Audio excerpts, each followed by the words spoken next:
Hallelujah. सबको जय मसीह की। आप सबका स्वागत है मेरे YouTube चैनल यीशु का संदेश में। परमेश्वर की कृपा आप सब पर बनी रहे।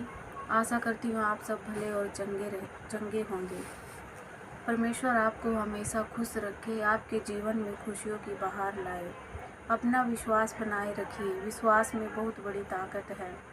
परमेश्वर पर हमेशा विश्वास और भरोसा रखिए, क्योंकि वो आपके साथ है। वो आपको कभी परेशान और दुखों में नहीं देख सकता। सही समय आने पर वो सही निर्णय लेगा।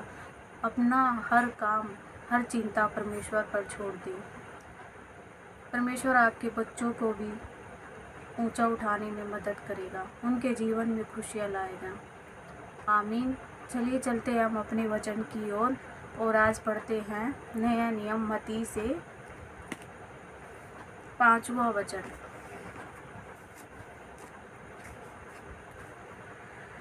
हालेलुया। यीशु का पहाड़ी उपदेश। वह इस भीड़ को देखकर पहाड़ पर चढ़ गया और जब बैठ गया तो उसके चेले उसके पास आए और वह अपना मुंह खोलकर उन्हें यह उपदेश देने लगा। धन्य वचन। धन्य है वे जो मन के दीन हैं, क्योंकि स्वर्ग का राज्य उन्हीं का है। धन्य है वे जो शोक करते हैं, क्योंकि वे शांति पाएंगे। धन्य है वे जो नम्र हैं, क्योंकि वे पृथ्वी के अधिकारी होंगे। धन्य है वे जो धार्मिकता के भूखे और प्यासे हैं, क्योंकि वे तृप्त किए जाएंगे। धन्य है वे जो दयावंत हैं, क्योंकि उन पर दया की जाएगी। धन्य है वे जिनके मन शुद्ध है, क्योंकि वे परमेश्वर को देखेंगे। धन्य है वे जो मेल कराने वाले हैं, क्योंकि वे परमेश्वर के पुत्र कहलाएंगे। धन्य है वे जो धार्मिकता के कारण सताए जाते हैं, क्योंकि स्वर्ग का राज्य उन्हीं का है। धन्य हो तुम जब मनुष्य मेरे कारण तुम्हारी निंदा करे और सताए और झूठ बोलकर तुम्हारे विरोध में सब प्रकार की बुरी बातें कहे। तब आनंदित और मग्न होना, क्योंकि तुम्हारे लिए स्वर्ग का बड़ा फल है, इसलिए कि उन्होंने उन भविष्यवक्ताओं को जो तुम से पहले थे इसी रीति से सताया था। नमक और ज्योति। तुम पृथ्वी के नमक हो, परंतु यदि नमक का स्वाद बिगड़ जाए तो वह फिर किस वस्तु से नमकीन किया जाएगा? फिर वह किसी काम का नहीं, केवल इसके कि बाहर फेंका जाए, मनुष्य के पैरों तले रौंदा जाए।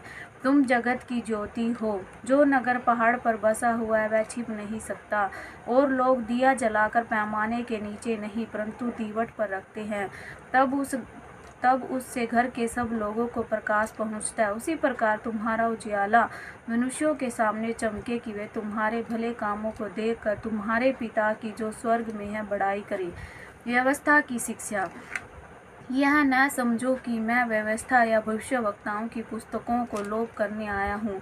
लोप करने नहीं परंतु पूरा करने आया हूँ, क्योंकि मैं तुमसे सच कहता हूँ कि जब तक आकाश और पृथ्वी टल न जाए तब तक व्यवस्था से एक मात्रा या एक बिंदु भी बिना पूरा हुए नहीं टलेगा। इसलिए जो कोई इन छोटी से छोटी आज्ञाओं में से किसी एक को तोड़े और वैसा ही लोगों को सिखाए, वह स्वर्ग के राज्य में सबसे छोटा कहलाएगा। परंतु जो कोई उन आज्ञाओं का पालन करेगा और उन्हें सिखाएगा, वही स्वर्ग के राज्य में महान कहलाएगा।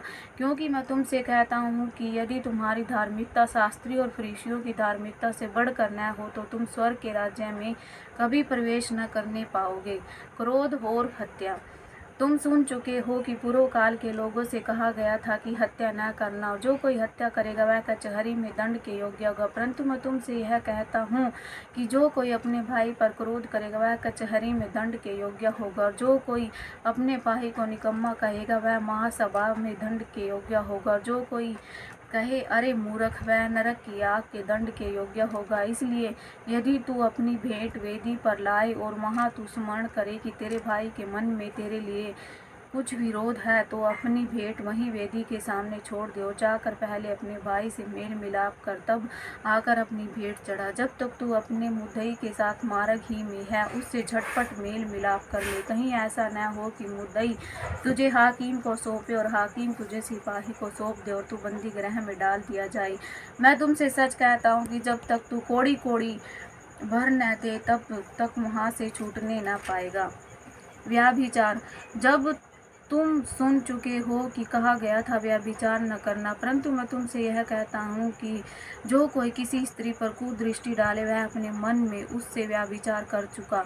यदि तेरी दाहिनी आँख तुझे ठोकर खिलाए तो उसे निकाल कर फेंक दे, क्योंकि तेरे लिए यही भला है कि तेरे अंगों में से एक नष्ट हो जाए और तेरा सारा शरीर नरक में न डाला जाए। यदि तेरा दाहिना हाथ तुझे ठोकर खिलाए तो उसको काट कर फेंक दे, क्योंकि तेरे लिए यही भला है कि तेरे अंगों में से एक नष्ट हो जाए और तेरा सारा शरीर नरक में न डाला जाए। तलाक।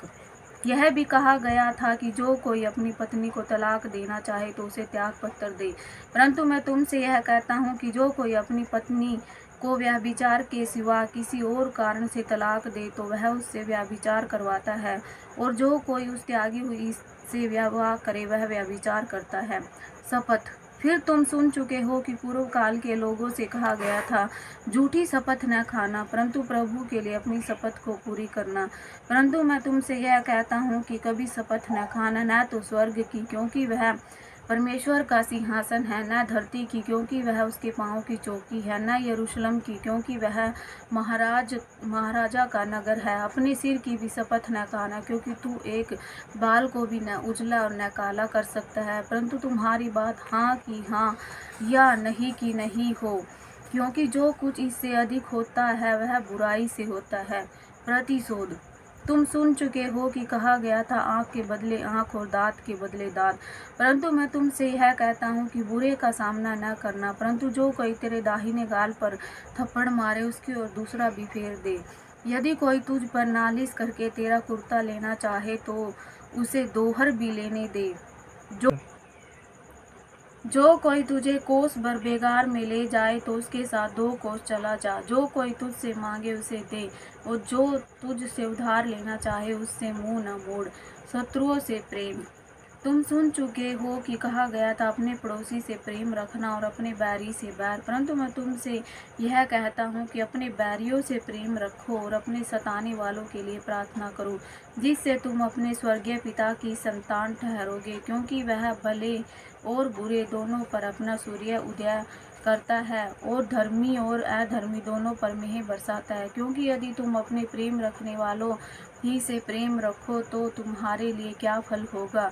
क्या महसूल लेने वाले भी ऐसा ही नहीं करते? यदि तुम केवल अपने भाइयों ही को नमस्कार करो तो कौन सा बड़ा काम करते हो? क्या अन्य जाति भी ऐसा नहीं करते? इसलिए चाहिए कि तुम सिद्ध बनो जैसा तुम्हारा स्वर्गीय पिता सिद्ध है। आमीन। अगर आपको ये वचन अच्छा लगे तो लाइक करें, शेयर करें और सब्सक्राइब भी करें। परमेश्वर आप सबको अच्छी और मीठी नींद दे। जय मसीह की।